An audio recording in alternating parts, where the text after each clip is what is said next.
Hey, you alright there, Pikachu? It's kind of stuck in the door. Alright. Do kind of miss how you get those funny little sprite placement glitches here. And before I forget, I'll just actually I'll buy a couple more Pokeballs just in case, and another antidote or two.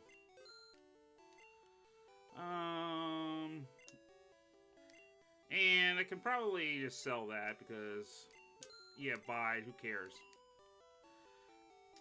Anywho, so we're gonna go finish off the trainers out here, and like I said last time, we'll go through Mount Moon. Ideally, we should be able to get through all of it.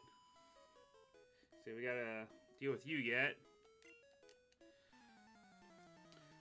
So as I continue, reminiscing and talking about all the fun things about Gen 1 and what have you, one thing that really kind of stuck out to me that I haven't talked about yet was, when I look back, like, one unique thing about Gen 1, really, relative to all the others, is that there was such a, like, wealth of urban legends and rumors about, like, codes and things like that,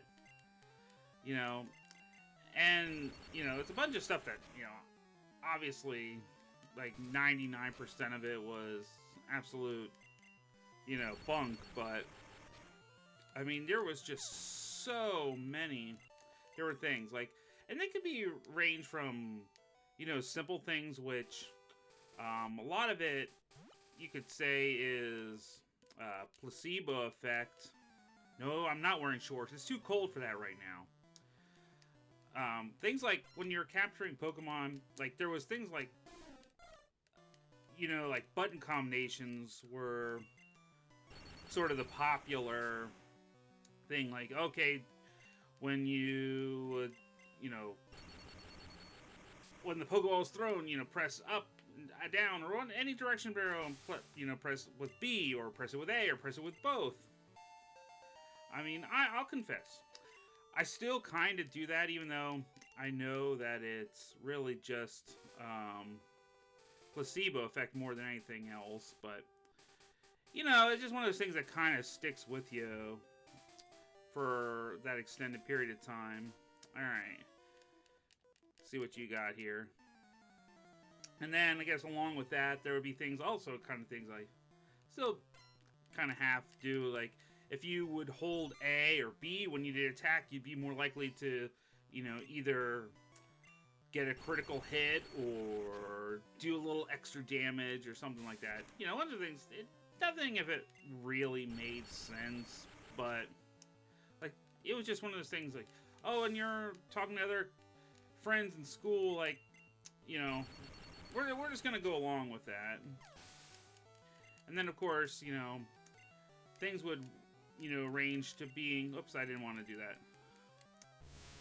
Could be even more outlandish, long-standing legends like the Mew truck, which was one of those things I think kind of survived just based on the fact that, like, the extra steps that you had to go to even get there, because for anyone that's not familiar,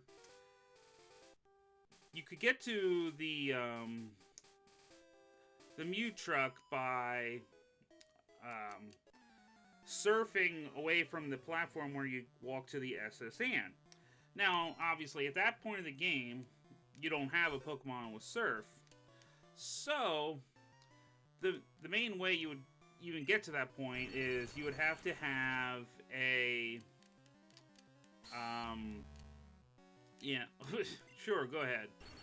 You'd have to have a Pokemon that pretty much would already know cut, so you'd trade in something from another friend's game, or if you had 2 copies of a game and you had more than one Game Boy, you could do it that way. But yeah, just get cut so you could skip going on to the SS and you know, just come back to that spot once you defeat. I think it's Koga that lets you use the surf outside of battle. So once you get to that point, you can come back with a Pokemon that knows surf. And how do you even get there? Because you can't come back that way. But yeah, you come back, and then you could surf, and there was a truck over there that, you know, you could do. You couldn't interact with it at all, though. But there's always rumors, like, use strength on it, or, you know, come back with a, you know, certain Pokemon, or what, you know, all these usually increasingly demanding requirements. And, yeah, okay, yeah, that guy you can buy a Magikarp from. But I don't want to do that. Okay, Mountain Moon, let's go. So, we're gonna see here. I think this should be Water Gun, right? Oh, that's Potion. Maybe that's a different thing, then. I know there's a TM for, like, Water Gun in here. Alright, I'm gonna save this guy, because I want to try... Oh, maybe this is it. Okay, there we go. Alright. I think if I have to go down to the basement, probably for the better encounter rate. Alright. Yes, everybody loves Zubat. But yeah, and then beyond things like the Mew Truck Legend, you could get things like, you know, the ideas of running into mythical Pokemon. You know, and those, once again, ran the whole spectrum from mildly plausible things like Peekaboo, which at least had the somewhat grounding in reality of being theoretically like a rumored version of what eventually became Meryl. But there was that, but then you could also get things that were patently absurd, like, you know, Yoshi's in the game. No. And the funny thing is that those things almost always seem to end up revolving around, like, you having to defeat the Elite Four some obnoxious amount of times. I mean, and that's like a lot of those legends ended up kind of coming back to, because then there was the whole legend of, you know, you can make the SSN come back, because there's that one character that says, you know, oh, it's set sail, it'll come back next year. So yeah, even though there's absolutely zero, you know, function in the game for passing time, you know, Legends Pursuit, oh, if you defeat the Elite Four, you know, maybe like 365 times, like that's going to evolve, each defeat's going to, you know, progress the universal time. No, I don't want to do that. Go away. Yeah, it's going to progress in-game time, you know, a day for every time or something like that. So, you know, it's like, yeah, we're just going to put we're going to put those requirements so far out of, you know, the realm of possibility. Alright, let me try the next subsection here. Okay, yeah, there's that Team Rocket guy, but I don't want to deal with you yet. I have to deal with my awful encounter rates. Now, of course, I have to do this, must do this on screen, so I can't actually get through this stupid tunnel. But I want to get my Pokemon here. Now, I already told Cody, so what I'm really looking for here is a Paris. And, of course, you know, much like when I was trying to get the Nidoran male, I mean, I know the Paris doesn't have the highest encounter rate in Mount Moon. I mean, I think slightly higher on this, yeah, the floor I was on last and this floor, but, man, trying to deal with that when you're, trying to do everything on camera live, But anyway, so yeah, I think all those things, you know, just ended up surviving so much by word of mouth. Like, you could just, you know, go on forever and ever about all this stuff. And of course, you know, that things that would just survive for, you know, an extended amount of time on, you know, old cheat code websites, you know, like you know, YouTube era days where, you know, anyone would just be able to, no, I didn't really mean to talk to you.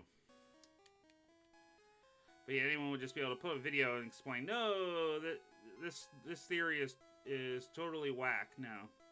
You just kind of had to go, people submitting their own stuff and dealing with, you know, moderators not necessarily being able to fact check everything or being able to remove everything right away. So you just saw that, and then, like I said, word of mouth just kind of gets you there, and, you know, that's where we ended up with all these things surviving. And yeah, as I said, those things didn't really progress to the same level. Ah, here we go. Now comes the part where I invariably ended up KOing this guy.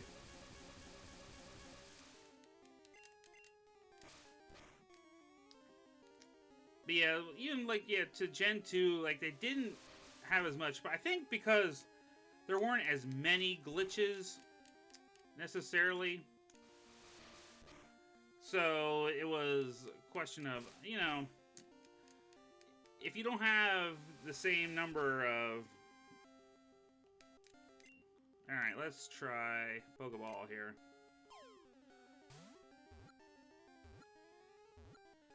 See, I did my button combination. That's why it worked first try. Not because of, you know, mathematical catch rates or anything like that.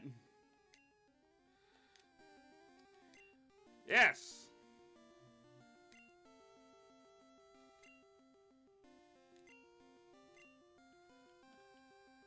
Alright, so that's a Destiny reference there for you. Where it is Psylocke the Defiled. And as Varix will tell you, he thirsts for your light. Yeah, anyone that hasn't played Destiny will not understand even remotely what I'm talking about. So, dumb references. But Paris and Parasect has always been one of my favorites. And it's such a shame that they're given, like, such a raw deal in terms of, you know, not being, like, especially viable in-game. But, well, what can you do? Fortunately, when you're just playing the regular game, you can kind of get away with using whoever. I want to use it. Darn it, I will make it work. Okay. So now, and fortunately, we have the luxury of it being the one we get, having enough level already to where grinding it isn't going to be quite as bad. Me, I'm not suspicious. I just have a bug that has a parasite devouring its brain. Okay, that's probably not great. Let's see here. No, I don't have a leech life yet. Alright. So I don't get myself poisoned.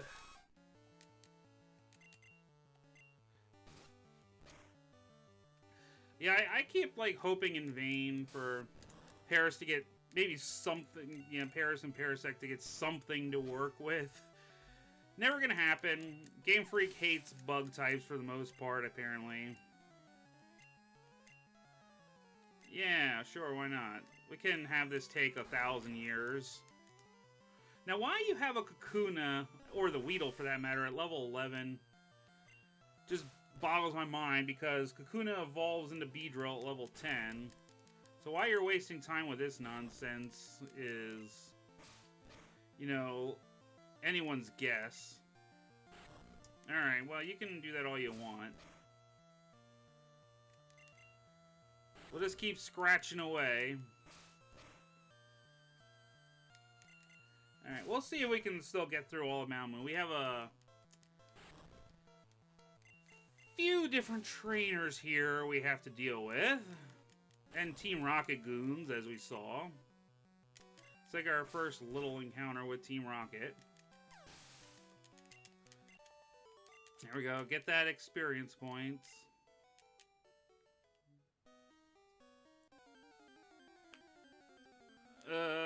Geodude.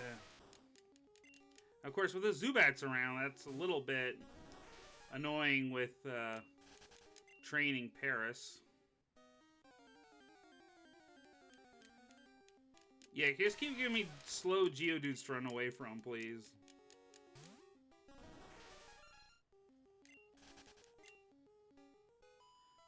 There we go. I love when you get those encounters, like right on the same tile that you would encounter someone else. Oddly enough, doing weird things with encounters is kind of the same way that you do the infamous Mew glitch, which I can't remember. I'd have to look. I don't think that still works the same in yellow that it does in red and blue. Even if it did, I probably wouldn't do that anyway. I mean, unless I just wanted to like show it off or something. Oh goody, Sing with its like 55% accuracy. There we go, that's that great Gen 1 mechanics at work. Waking up instantly after you get put to sleep. So that was a total waste of time for Clefairy there. Yeah, you did. What are you gonna do about it? Alright. So, I think there is... yeah, another guy down here. What are you talking about? I walked right up to your vase. Your you need new glasses there, buddy. Magnemite, which Steel type doesn't exist yet, so you know, you can get away with using Scratch on it.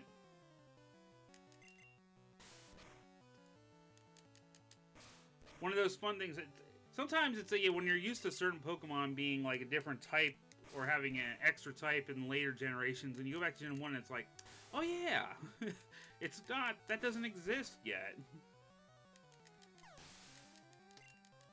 There we go, level 14, alright. Voltorb! And now we'll see him.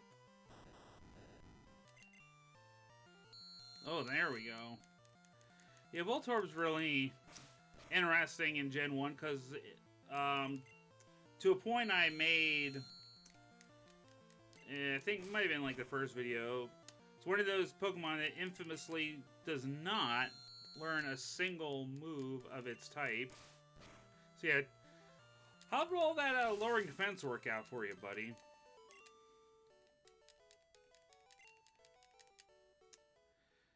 So yeah, if you wanted to learn anything electrical, yeah, you kind of just have to use, you know, the Thunderbolt or Thunder TM on it. Hey, a Clefairy! Normally I consider catching it or something, but I don't really care.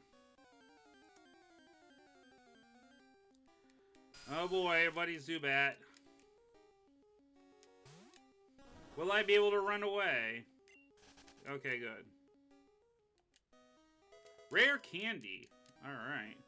Now I just need to find a Moonstone. Because I'll need that for my buddy Nidoran later.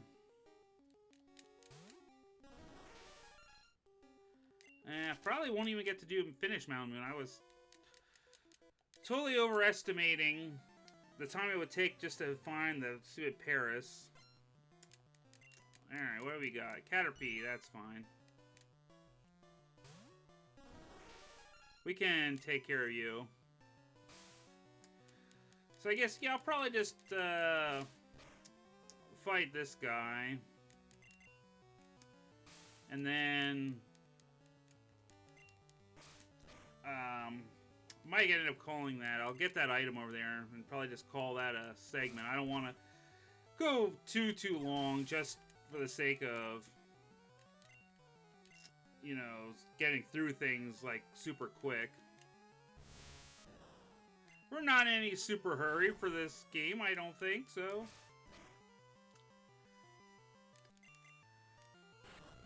Yeah, I don't think there's not really too much different going on in Mount Moon. The one thing is we'll get to see one of the first extra yellow version editions when we get to the very end. But that'll be what we get to next time.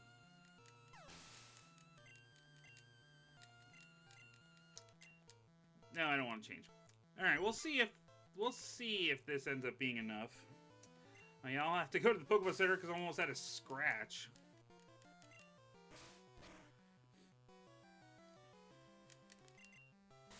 There we go, baby. Let's see if we'll level up after this guy. It's gonna be close. Yep, okay. I want to see if I get another move. Nope, not yet. I think it has to be. I think I have another level or two. I have to look up. I know, yeah, Paris doesn't have a very deep move pool. Is there anything else over here? No. Okay. Yeah, not. Okay, I got all the trainers in here, so I'd have to go back down to fight that Team Rocket guy in that one small section there. But we'll leave Team Rocket off until next time, I think. That'll be okay. Can't escape. Oh, good. Leech life. Ow. Oops. No. Yeah, of course. We'll run into one more person, sure. Whatever.